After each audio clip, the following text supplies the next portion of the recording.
Welcome, everybody. Thank you for being here. My name is Sierra Hoffman. I'm the VP of Operations for One Vision Capital. We are a multifamily syndication company. We also are getting into self-storage as well, which is something that we've been discussing if you've been on my previous webinars. But I also have a podcast. It's called Commercial Real Estate Bosses. So check that out if you haven't seen it yet. I'd like to welcome our guest speaker today, Anna Jensen. So I first heard about Anna Jensen when she spoke on stage at the Multifamily Mindset Peak Partnership event earlier this year. And so when she was on stage, I could definitely tell that she was very knowledgeable. She knew a lot. And she was probably the smartest person I heard on that stage the whole weekend. So I said to myself, I definitely need to have her on my podcast and learn from this woman because she's a wealth of knowledge, wealth of experience. And also, she's partnered in the development and operations of over $894 million in real estate. And not a lot of people can say that. So she's got a ton of experience to share with us today. So I'm very excited. And as far as your questions go, feel free to type them in the chat, but we will take all the questions because we do have a lot of content to go through. We want to be mindful of everyone's time today. So stick around to the end. So take it away, Anna. Thanks, Sierra. And hi, everybody. I'm so honored to be here tonight with all of you. It looks like we have a great group of people, and I'm honored to be on the podcast. Commercial Real Estate Bosses has just really kicked off, and there's great content coming from this webinar and podcast series. So thanks again for joining today, and I'm honored to give you value every way I can. Again, thanks for the introduction. I am Anna Jensen with Serene Multifamily. I've also co-founded Scout Rock Capital, and we'll go into that a little bit later in the presentation here. But first off, before I start any webinar or any educational program, I always want to start off with my confidentiality statement. I'm not going to read this verbatim. Basically, it's just saying that I'm not an attorney or a financial advisor or a tax advisor. I'm really an asset manager, and everything that I go over today is for educational purposes only. And that's the place that I come from tonight to giving to all of you. So a little bit about me. Sierra touched on it a little bit, but I do have about 2 decades almost of multifamily experience, about 16 years in straight operations. I've worked for a lot of institutional and REIT players, and I've recently, in the end of last year and into this year, transitioned into the sub-institutional space. So I really had a mindset to think bigger and stop making everybody else rich and to get a group of people and help others get rich individually. So I specialize in asset management. I have been an operational player for several years with a strategic excellence mindset, really taking over and interesting holds and tough holds for clients and getting things cleaned up. Again, I've almost been on about 900 million of multifamily operations. And with that, I have overseen capital in the amount of about 87 million of projects. So these are big numbers, but if you think about it over 16 years and some of the high profile deals that I've done ranging anywhere from 100 units up to 800 units, things can really pile up. So I have been on new development assets. Mind you, this capital oversight does not include the numbers for a new development property. Those itself are quite expensive. So new development lease ups with innovation focus. So we've really been focusing on innovations for the last 5 years and how we can implement them as an easy button into our buildings and our properties for our residents to increase value, have sustainability, and to have the best income fees that we have the options for. We'll talk about that a little bit later as we get into the webinar. I've also been on a lot of micro repositions with value adds. So this is basically syndications or partnerships where they're doing a reposition and a quick push to sell or a high velocity hold. Okay. I've also been on a micro lease down. So this was actually a new product. I wasn't on the new development from inception, but I came on after just because of the unique situation. And there was some warranty issues, brand new building warranty issues with construction. And after it was stabilized, we had to do a complete lease down and reposition the property, redo construction, and lease back up and rebrand. So this shows to a lot of my diverse experience and where I come from operations and the institutional REIT space. So my foundation here is buying right, structuring right, and managing for the long term. And we'll talk about that throughout the presentation here. I do consulting. I'm also a syndicator and I'm an educator for asset management. A little bit more about the foundation and what brought me into this space. 2008, of course, we had the economy that was seizing and banks were correcting themselves. Capital was non-existent for investors. Assets fell into receivership. And one of my first portfolios was actually a receivership portfolio. What this means is they're going under, right? The banks are taking over. There was a lot of class action lawsuits that were increasing at that time. And then we fell into a major recession, right? We all know what happens with the great financial crisis that occurred in 2007 through 2010. I mention this because it sounds familiar to where we are today. It was just on a more grandiose scale. The bounce back that we're seeing today is a lot quicker and happening faster than what we had at the great financial crisis. So I bring it back to, I went into the third party space. So it's almost like a full circle. And I'm like, we've got to do better. I can do this on my own. So there is way too much focus that I've realized on the high profile actions of buying and selling. So when I came to this space, I was very cognizant of why aren't we talking more about operations? Why aren't we talking more about asset management when that is the single most consistent denominator on how to run an excellent deal, right? Everybody was talking about the hot deals that came to the market or the profits that were made from acquisition fees. Over the last 3 years, asset management really lost its focus.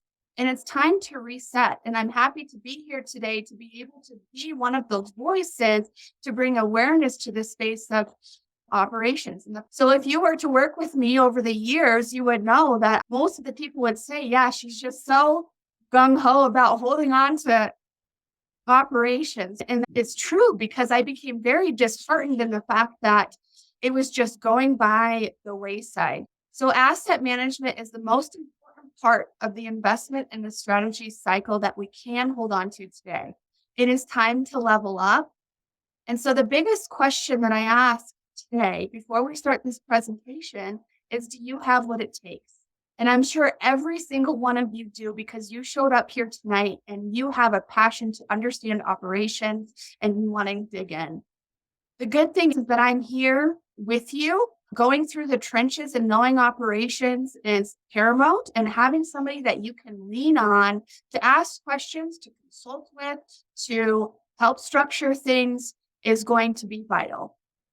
It's time to bridge the gap that is so often seen between investors and management. So let's talk about the current climate today.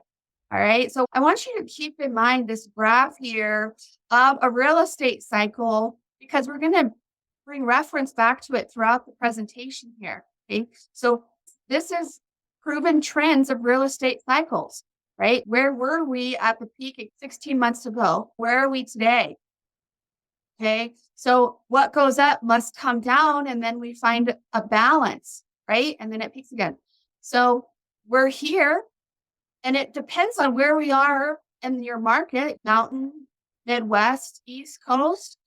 We're all falling different on this line barriers here. Okay. So what happened in 2021 and 2022? We had record low financing. We had record high acquisitions that were being taken. We had massive leveraging that was taking place, 75%, 65% plus. Unprecedented COVID setbacks, construction and supply halts. We had operational losses at the masses. Then we had a huge supply release. Our unconstructed pipeline was released. This was put on pause, right? It was at a halt. We then saw a great resignation, which we'll dig into, which led into a massive corporate hire. And then with all of the acquisitions and new ownerships, that also had growth. We had a plunge of new syndicators. What could go wrong with all of this? Let's deep dive these. Let's talk about the wrath of COVID a little bit. We all know that people weren't paying their rent. There was a stay-at-home order. Corporations, and I don't care if you're in multifamily or if you're in other industries, essential workers were worked into the ground. Okay. Investors only focused on CapEx. In fact, what used to be called asset management operations transitioned into just being a turnkey or CapEx management because the waterfall of cash flow that was happening because of the compression, you didn't have to have a focus on that asset management operation standpoint. Mass acquisitions with new ownerships. Why did we see a great resignation happen? Right? People were burnt out. They left the industries in mass numbers and they stayed home. Top executives didn't come back to work. There was a study done that said most of the executives that were 65 years and older that were in those high-level VIP positions did not come back. Essential workers were burnt out and they fled their industries. They shifted industries. They went somewhere else. Hierarchy was detached.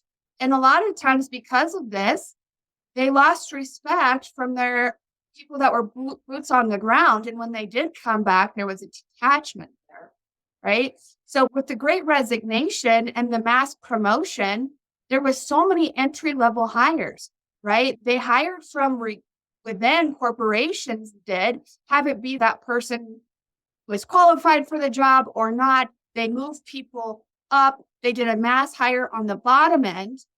But what happens when their systems and processes were ignored, right? Or there was nobody that had the right attention to do the onboarding, okay? And I want you to think about this on an operational property management standpoint, how this can affect our operations. And excuse my language here, but it's true, right? Operations become a complete shit show when you lose grasp of your systems and processes. And silent quitting took over. We're going to dive into what silent quitting is because we're still seeing it today. It's super important to have a knowledge of this, no matter how big your organization is, or if you as an asset manager and a leader are the brains to your deal, right? Or if you're a leader to your property management companies, it's so extremely important to understand the variables that are happening right now. Silent quitting took over and side hustles surged. I'm an advocator of side hustles. This is a reality. Everybody's got one these days. So the other thing that's happening is, yes, people weren't paying their rent. The government stepped in. They give those subsidiary checks for COVID, but it also wasn't being managed right. They were giving investors and owners duplicate payments, triple payments. People were moving out and still getting rent recovery. Guess what's happening now? There's a reconciliation happening. They're going back to entities and they're collecting their money, right? So when we're looking at investments that we're taking over that might be distressed, we have to look at these monies that are going out and look at if in 2022 we got monies for those rents that we shouldn't have. Okay. So a lot of times investors are actually pulling out of these government opportunities just because they're better off doing the correct operations and running these businesses as is. So again, the most important aspect for our returns was displaced during COVID. And I'm going to talk about this because nobody seems to be talking about it right now. I don't have the answer to that, but I'm going to talk about it. The problem, not only that's happening right now with properties that are distressed, it's not only because of debt and poor structures, right? It's because of asset management and operations did not have the attention and the knowledge to run these properties. So investors were uneducated and leaned on their property management companies to do the job. They only focused on closing the deal and making that money and how they were going to raise enough money for the next deal and the next deal. And they scaled way too fast. Okay. They leaned on property management companies, but property management companies did not have the oversight. There was crazy change happening in the industries and it just lost its balance. Okay. silent quitting hit 100%. And what is silent quitting? Again, I don't hear it talked about very much, but this is a very real thing that's happening in all of our industries right now. And us as operators, we have to be knowledgeable and read between the lines and be strategic on how we can be better leaders so it doesn't happen. How can we get back? So silent quitting is when somebody becomes detached, where they feel like they have uncaring leaders. They're not feeling valued by the organizations. There's no sense of belonging in their organization, lack of flexibility, lack of visible potential advancement, unmanageable workloads, work-life balance, and lack of engagement and structure. This is exactly what I talked about on the previous slide of what happened during COVID, right? We're still recovering from this, and we're not going to see the grit that we saw before. The world's changing, right? We're finding balance, and it's changing for the good, right? We're finding more balance of life in the workplace. So how can we alleviate some of the workload on our on-site, boots on the ground teams? I can go into this a little bit more. That's probably going to be AI, but we're not here to talk about AI tonight. But keep in mind, as we're reading these numbers, putting our deals together, operating our properties, what's going on in that front end, okay? Let's go back to our current climate. I know I deep dived a little bit into COVID and those setbacks in operations, but let's review a little bit about what's happening today in 2020. Interest rates are up, prices are down, assets are being sold at loan value or an equity loss. We're seeing the fastest cooling markets already find balance. This is happening quick. We're preparing for a rebound. Okay. Of course, investors are recovering from COVID. I chatted about that on the previous slide. Institutional investors are sitting pretty. Okay. I'm going to bring reference to my graph over here. This is from Markets and Millchap. All right. So you have years starting off on the left from 2010 to 2023. All right. The black is going to show you how the percentage of private investors, that would be us, okay, private investors are going into the market, and the light blue is going to show you what institutional investors are doing. Look at the power that the private investor space has had in 2023. Okay? Institutional investors have taken quite the setback, or not setback, they're just paused. And that brings me to the office space opportunity. Because a lot of people are working from home now and going out of the office space, we are going to see we're already seeing it, a large amount of office space buildings coming to the market. I believe that institutional investors will be pouncing on these deals. Okay. We aren't seeing a new constructed pipeline of new construction, new development happening, but I do foresee these office spaces are going to be transitioned into multifamily buildings. They're going to pick them up at a great cost. That's what they're waiting for here. And they're going to have a transition of units. But that's okay because it's cheaper to rent right now than buy. And we're seeing that transition in the cycles happen. So I already spoke about the graph and how private investors are dominating the space right now. Retail money is being reinvested. Let's be honest, there's a lot of capital calls right now. So a lot of retail money is paused because they don't understand what's going on in the market right now. And there's a lot of talk. Or two, they're reinvesting their money back into the deals they already invested in. So there's not as big as losses that are happening. Okay. We're seeing a lot of contracts that have fallen through lately that went into contract a couple months ago. Now they're falling through and they're getting recycled back onto the market because new investors or investor groups could not close, or they did not structure right with financing, or because the financing bibs have increased so much that they had to pull out of the deal. So I just wanted to be awareness to this. This is great for those that are still trying to close on those deals that they were looking at a couple months ago. So resurface and recommunicate with those brokers if you haven't already. And this last comment, other countries are moving money into the United States. I am just going to leave this right here. I'm not going to go into politics tonight on the call, but it is happening. Okay. And it's always a good time to buy real estate, but it's not always a good time to sell. So always keep in mind your exit strategy. So what does this mean for us today? Right? It means that it's a great time to buy. Okay. This is a great time to be an investor in this space today and really look at those deals. It may be a needle in a haystack or maybe 10 needles in a haystack, however you want to make that analogy, but there's good deals that are coming to the market now. And we are in the real estate cycle where interest rates are high and prices are low. And this is the time to buy. You are buying a business with a phenomenal tax advantages. And remember, demographically driven demand is always inflation resistant. Okay? So think about that. Demographically driven demand. It does not matter where we are in the real estate cycle. The only thing that's going to shift is your demographics in the building, right? As rents go up and rents go down, you're always going to have clientele that's coming in, but your demographic may shift. People that are in A classes may go to B classes and vice versa as the cycles move. There's always going to be expansions. The peak of where we were in our cycle was 16 months ago. Okay. Now I'm going to bring attention to this slide here, this graph. Okay. This is the year over year rent growth. This is pulled from Real Page Analytics. I've said it a few times since I've jumped over to this space in my conferences. I'm a real page snob.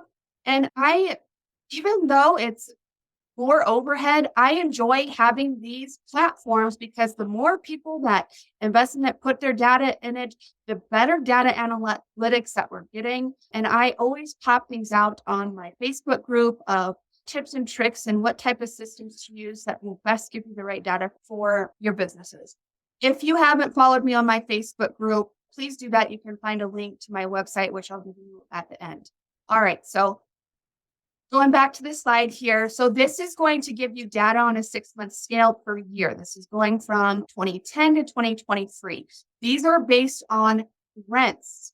All right. So 2010 is when we had the great financial crisis ending. And then look at the trend here. This is a normal market rent ebbs and flows, right? COVID lockdown era. And then we had this huge increase of rents here, 15%. We even saw some markets that went into the 20s. Okay. So these are averages. This is not normal. Okay, you guys. So when we bounce back to where we are today, we're going to find a bounce back where prices are going to be the lowest. Rents are going to be the lowest. So that means the worth of the building is going to be the lowest because it's based on the NOI, right? This is the time to buy. We will find that level out space. Okay? I don't know if the level out is going to be here, if it's going to bounce back to here. There's no crystal ball, but we are finding this bounce back that's occurring now. We're already seeing it in a lot of the major metro markets.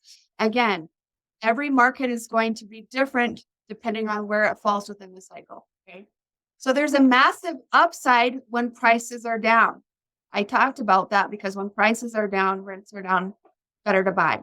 Fortunes were lost during the great financial crisis, and we're going to see that bounce back happen fast. There's going to be, over the next 12 months, yes, people will see some losses. We'll see some fortune losses happening, unfortunately. However, we'll also see a lot of people make fortunes. Okay. So be strategic here. There's a huge workforce housing opportunity. When we're at a downturn like this, type A product, especially where people purchase these new developments over the last 24 months, rents are high. People can't afford the new product. They're being pushed into those B and C units. Huge opportunity. Okay. Mindset and your operation skill set is going to be your biggest leverage right now for lenders, your main money partners, your investors, everybody. So it's really important that you don't sit on the sideline. It's go time, guys. It's go time. Find the right people learn and find these deals. All right. So as we're searching for deals, let's chat about how we can avoid some pitfalls and some blinders. So just to give you some stats here, the United States commercial real estate market is at its peak. Remember, it was 16 months ago, was about 11 trillion. All right. It's down. Its value is down 18% today. Okay. So what does that mean? It means that owners are taking a loss to equity. Some people that didn't have as much leverage, they're down 30 to 40%. Other people that were above 65% leverage are taking losses at 50%. We have to have logic when we're looking at our deal, and we have to partner wisely, and we have to be intentional. Again, we get smarter when we work during hard times. Guys, I put this comment in here because if we can get through 2025 and we can get through what we're going through now in our economic cycle, we'll be able to get through anything, right? Self-confidence and experience is what's going to set you apart. So let's talk about what lenders and brokers are looking for right now. There's been a shift.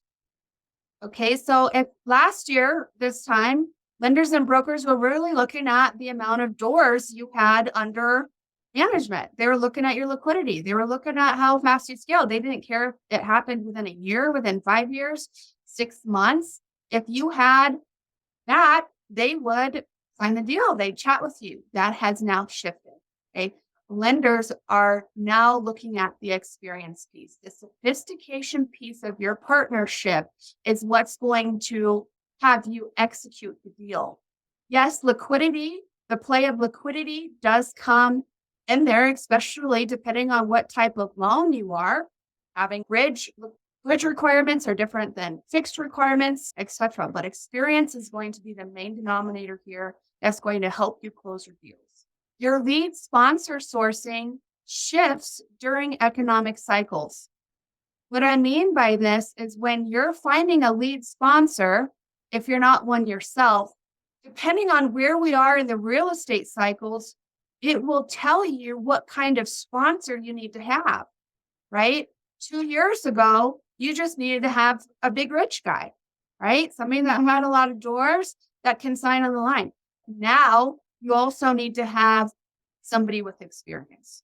I chatted about what the difference is between fixed rate loans and bridge debt and how that comes into play when you're looking at your sponsors and your structure here. If you have a fixed rate deal that's cash flowing at day one, you have more than 1.25 DSCR, and you have a strong team of experience, a decade or a cycle worth, guaranteed you can find a lender now because your asset is what qualifies you for the loan. It's not the liquidity anymore. The bigger you buy, the less taxes you pay.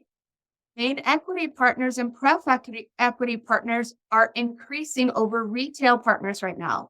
This is huge because there's not a lot of retail money that's pulling the trigger or is going back into their current deals.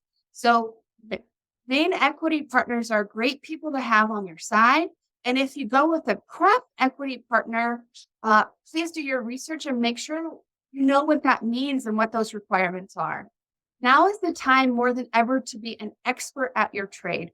So if asset management and operations is the title that you're going to take, now is the time to get the education and the expertise and partner with the right people to learn. Learn the processes and systems needed to operate a full cycle. So the paper losses don't have to turn into realized losses. You can get creative unless you have a loan maturity. I threw this in here because I thought it was a sarcastic comment and it made me laugh for about an hour on and off because it's true. Unless you have a loan maturity, you're stuck. So structuring right is important. Okay, so moving on to avoid blinders. A lot of sellers are stuck right now on 2022 sales and cap rates. It's just a reality as we're finding the balance. However, I'm happy to finally be able to say that I'm seeing this turn around a little bit. Do not rush into your first deal. Sellers are bidding on inexperienced underwriters and groups to give them prices that are too high because they're desperate to get into their first deal. They just want to make that money or take that name. Be patient. All right. Assets will naturally begin to fall in price if we just pause until we find that right deal. All right, so this is really important. Do not overestimate rent growth through 2024. All right, so this means organic rent growth. Okay, some rents are already down 100 up to $300 a unit. Going back to that graph on the other side, we are up 15 to 20% of rents. So now we're finding that balance. So be very careful if you are going off of actuals over the last 12 months. You cannot underwrite any sort of organic rent growth all the way through 2024. With saying that, I advise you to underwrite on a T3 financials. Pull the T3 financials and compare it back to those 2021 base rent. Let's go back to that slide really quick. Can I, guys? Okay. So here, 2021 base rents. Where were they? They're here. Where are we today? We're here. We're seeing some bounce back already. It'll probably level. Really important to look at your 2021 base rents. You don't want to go down into 2020 because that was a lockdown era, but 2021.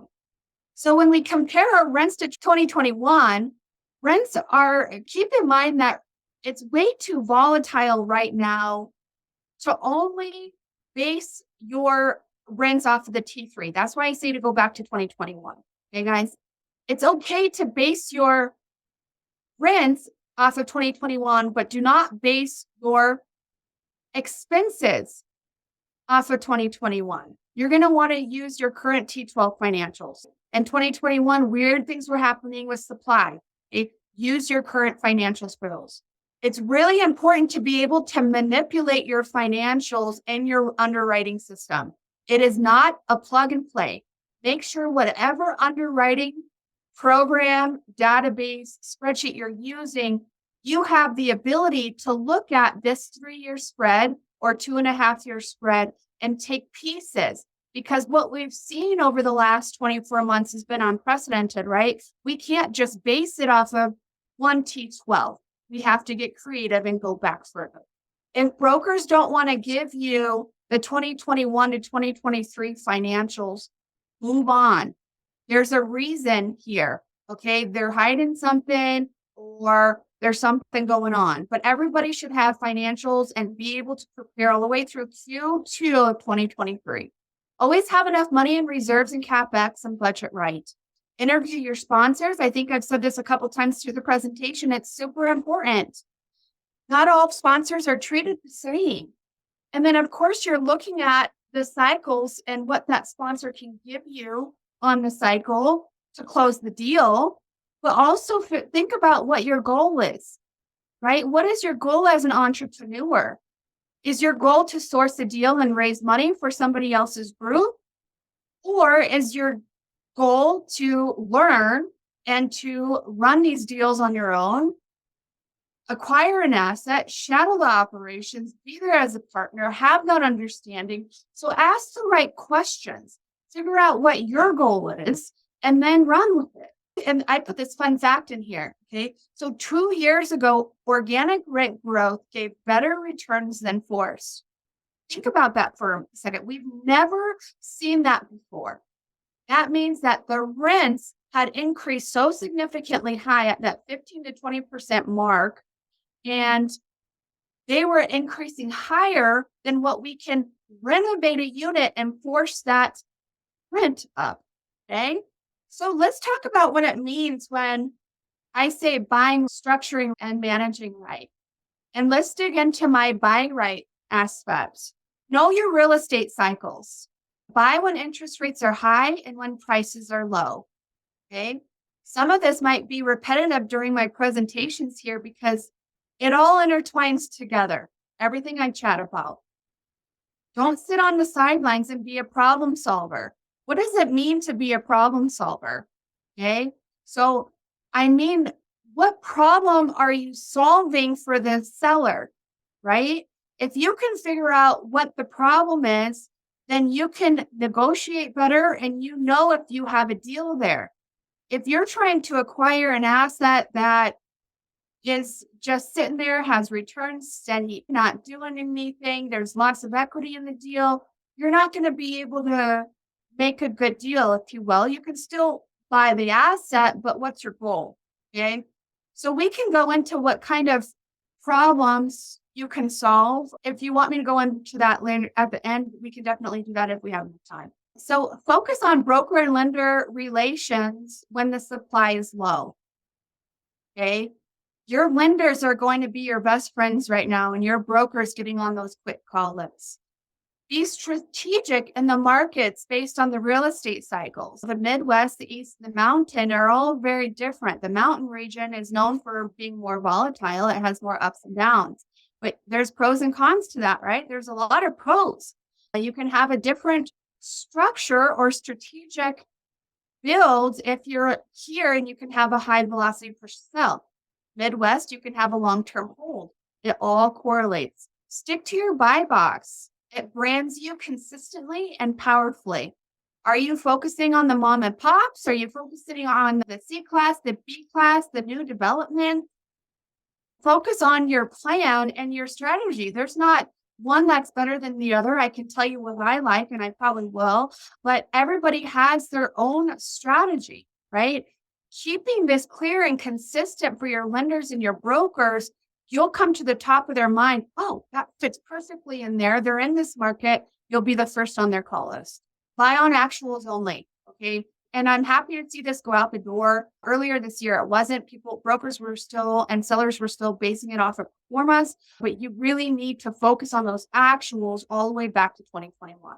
Buy safe, affordable, maintained assets. Okay, so here I listed what I like. So I like Class B assets because you're buying safe, affordable, and well-maintained assets. I believe that Class C assets are tough right now. It's hard to raise rents with this type of demographic. It's an overhaul, and you need to be very strategic on what you're doing in the submarket here, and if your business plan will actually work. So Class B is very comfortable. Always purchase with your exit strategy in mind. Remember, it's a sphere. Okay. Every decision and every move that you're made during your structure setup and throughout your hold is a ripple in your business plan. All right, moving on to structure right. What does this mean? Build a strong team of operators. Your sponsors will depend on the loan structure and the real estate cycle. Now, I chatted about it before. I don't need to dive into it again here, but bridge requires different liquidity precepts than fixed loans. Okay. Use and leverage your lenders to learn what your options are here. Your loan structure always needs to focus on your real estate cycle. 100%. I don't know what's worse over the last 24 months, 18 months. I've just been low, but what goes up must come down, right? We knew there was going to be a rebound. It was very surprising how some structures went into place. Take interest rates and risks off the table. Use the loan to cost strategy. Loan to cost means you cash flow at purchase and you leverage low. Know where you're going and where you're selling. I've said it a few times throughout this, and I'll always say it. You have to purchase with your exit strategy in mind. And your exit strategy is just not your cap rate at exit, right? It's what seller do you think is going to buy your property? Have you left enough meat on the bones? What is the microeconomic shifts in your submarket over the next 3 to 5? Always think about those items that are going to be having variables on your sell stature. You don't always need to flip your asset.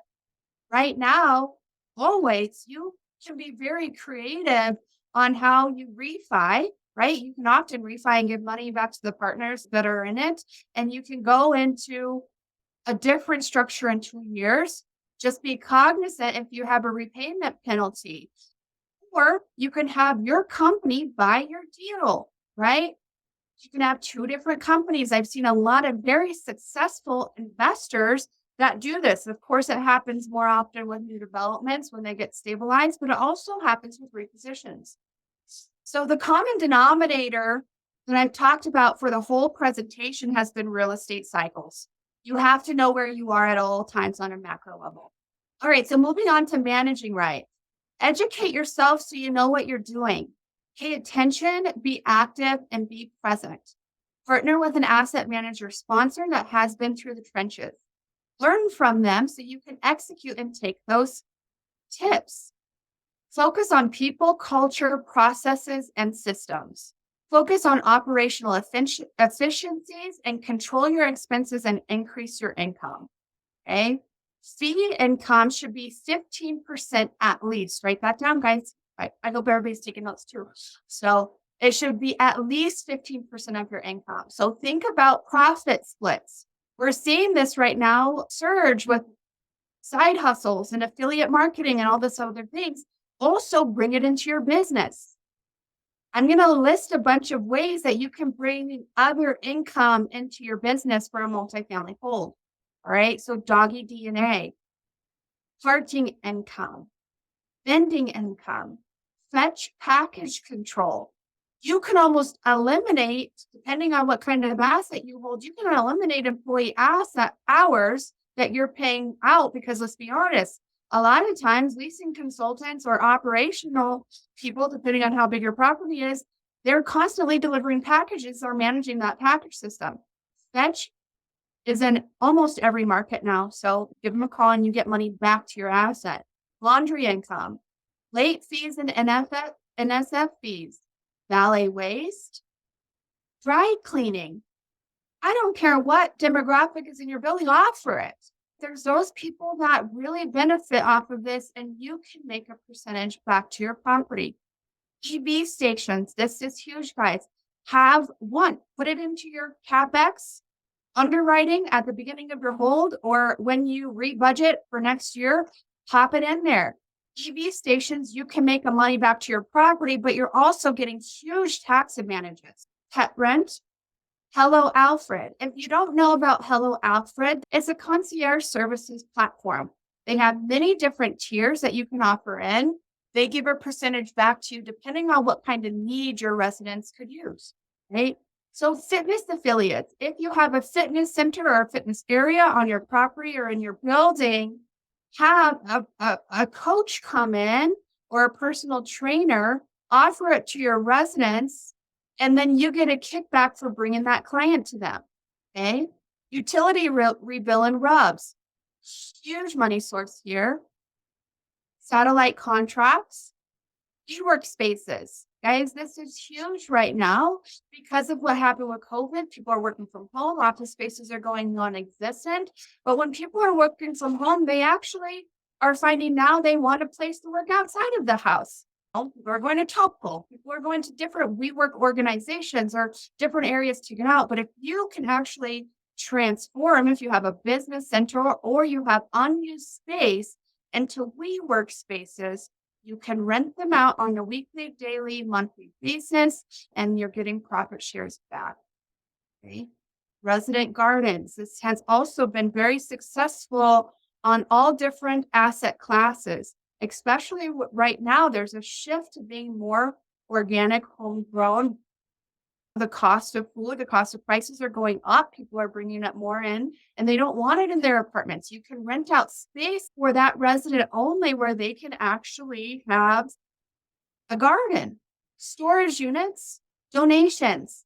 Donations I put in here because you can be very creative on how you're giving back to your community, to different philanthropy opportunities. You can have an event on your asset. You can raffle off tickets. That goes back to a donation basis, have it be St. Jude's or another place.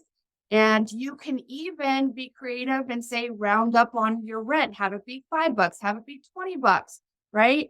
And this is coming into your other income, but you're donating it out. And what happens with those donations is you're seeing huge tax benefits. Okay.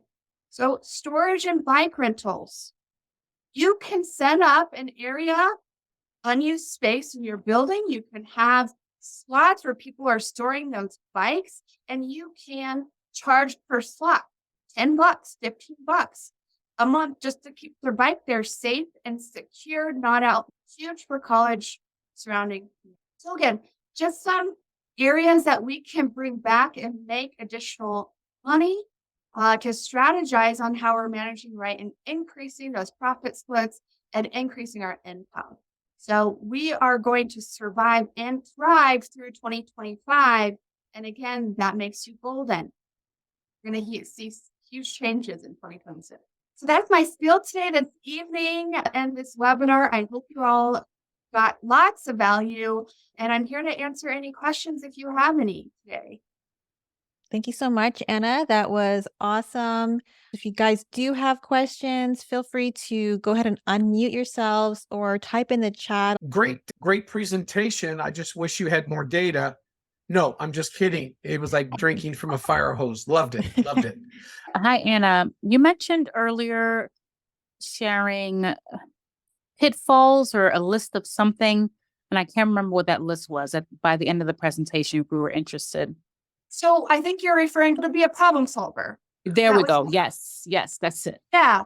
So to solve problems for sellers, always asking the broker why they're selling, right? Dive into what kind of problem could be arising for them. So somebody could be down on their luck. They could be burnt out. They could be going through a divorce. They could be having a terrible partnership and wanting to get out. They could have inherited the asset because a family member passed away and they don't want to operate. They could have bad health and they are not able to physically run the asset. They could be needing money for other businesses, or they could be relocating. Those types of problems, you have leverage there to negotiate. They have a motive to sell their asset. So you can become a problem solver and solving those problems for that seller. That was it. Thank you. You're welcome. All right. Thank you. All right. We have a lot of people in the chat saying, great job. Thank you for all the great information. Awesome. Welcome. Thank you guys for being here this evening. Awesome. Now, if anyone does have any other questions, of course, you can reach out to Anna directly and go to her website. And if there's no other questions, we'll go ahead and end it here today, guys. All right. Well, thank you all. Thank you, guys. Have a good night.